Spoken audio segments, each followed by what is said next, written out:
Welcome traders, and welcome to this video on the mastery class. In this video we're going to be taking a look at Euro New Zealand sells. I'm going to pop that trade up for you guys right now so you can see a phenomenal trade running at 130 pips to the downside. Partials were taken off the table just now.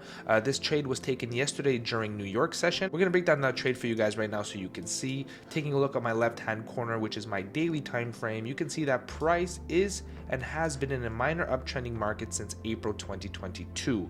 However, one thing to keep in mind is that overall price, right, on the monthly, the weekly, we are in a downtrending market, which you could see here to the left hand side. There was an area of resistance which was manipulated, right, taking more buyers into the market before a huge sell-off, grabbing the liquidity, grabbing their stop losses. Another word for that is called stop hunt, right? So you can see that price has been making a minor pullback to the upside, regardless if it is still bullish long term. For me, I just got in for a little, intraday trade for 120 and 30 pips, which some will call it a swing trade.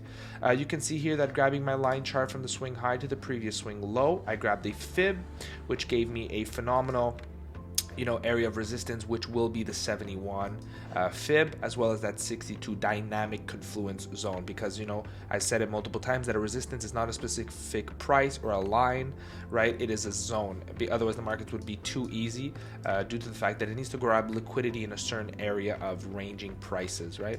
So you can see that price has been making higher highs and higher lows, higher highs and higher lows, fine. But regardless, I took a reactionary trade, grabbing another fib from the previous swing low, right, to the previous swing high, just to see if there's a dynamic resistance as well, looking onto it as a minor uptrending market, because regardless, it is still this little uptrending market has still been a 700 pip move to the upside. So it is definitely a strong trend for the given. It's since December 2022, December 13th, so it's about 2 or 3 months now that price has been in an uptrending market. So keep that into account. Don't just look at the the bigger trend overall. Look at these minor little legs, because they will and they present many entries to get involved for a nice 200, 300, 400 pip move. You can see here, break and retest 71, pushed up, break and retest at 38, price pushed up, and there was many entries to get involved with here to take along. Nonetheless, I was looking at the sell-offs because of the larger leg move here, and so that gave me a nice area of dynamic resistance of which I was looking to get involved with. Great. So jumping on to the smaller time frames, I'm going to copy this, I'm going to clone this here, or paste it, and I'll show you my entry technique. Very simple. On the lower time frame, which would be the 3 minutes in this case scenario, you see many higher highs and higher lows, higher highs, higher lows, higher highs, and then we started to stall. Price started to lose momentum, right? And that was a first indication for me that price might not be strong enough to continue pushing higher at that given moment.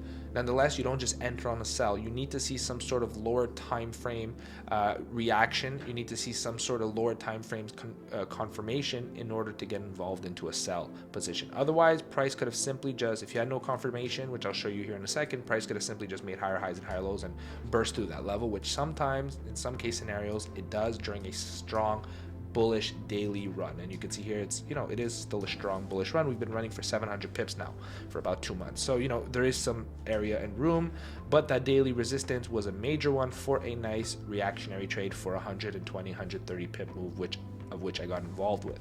So you can see here that price started to manipulate. Looking left, we see a nice area of resistance, price wick to the upside. That's just manipulation, grabbing more buyers, taking out other stop losses for sellers, because people have very tight stop losses. They take them out before the real move happens. I'm sure it's happened to you guys multiple times, but looking at the markets over and over and understanding the manipulation through the mastery class, you can understand where to put your stop losses and how to avoid certain manipulations that happen every single day in the markets. So taking a look here, we started to break structure, confirming to us a new lower low. That was the first indication that we're no longer making higher highs and higher lows. We're finally making lower lows and lower highs, the confirmation of that, right? Confirming for me a lower high. You can see here, looking at this one, this high never broke this previous structure high, right? So that is the first indication to a lower high of once we broke this structure here. This as well confirmed as a lower high. So nonetheless, my entries were a little bit lower. Unfortunately, I wasn't looking at the markets at that given moment. Sometimes it's very difficult to catch the highs, but you can still get involved regardless on a nice entry technique. Grabbing my line charts, of which I do all the time to get more precise fibs, swing high to the previous structure low. You can see here at this area there was a minor area of support at the 27, which you'll see it reacts multiple times at the same levels. Price then started to beautifully react to the fib, grabbing that 88, making a lower low, break and retest at 71, break and retest at 62, and then that was my entry technique here. I saw nice volume started to kick into the markets during New York of yesterday. A lot of volume means to me that yes, momentum is kicking in. There could be a nice leg move, a nice impulsive move, of which you can see here. Definitely you don't want to trade during low consolidation periods, low volume periods, sorry, because you can see here, look at the outcome, up, huge wicks, manipulation, and that you'll see during low volume periods. Another case study right here, you can see low volume. What did price do? Manipulated, grabbed more sellers, and then boom, manipulated them before the real move happens, which where it was a downside move. So that 62 was a nice area for me to get involved with. You can also see I had another dynamic area of resistance erasing this big zone here, and I'll draw the zone just so you guys can see my area. So my sell-off zone, hence it's going to be red. You can see here that price from here to the previous structure low, which would be here in this case scenario, I grabbed the high here to the low. Price came where? Beautifully to my 88. So you had a fib inside of a fib inside of a fib.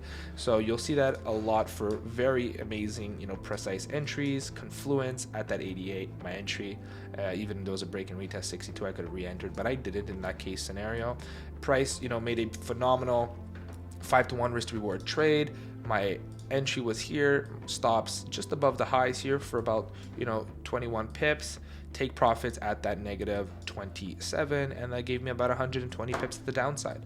So guys, this was my entry technique as to why I took Euro New Zealand sells. I hope you liked this trade, and if you did, I'll see you guys in the next breakdown video.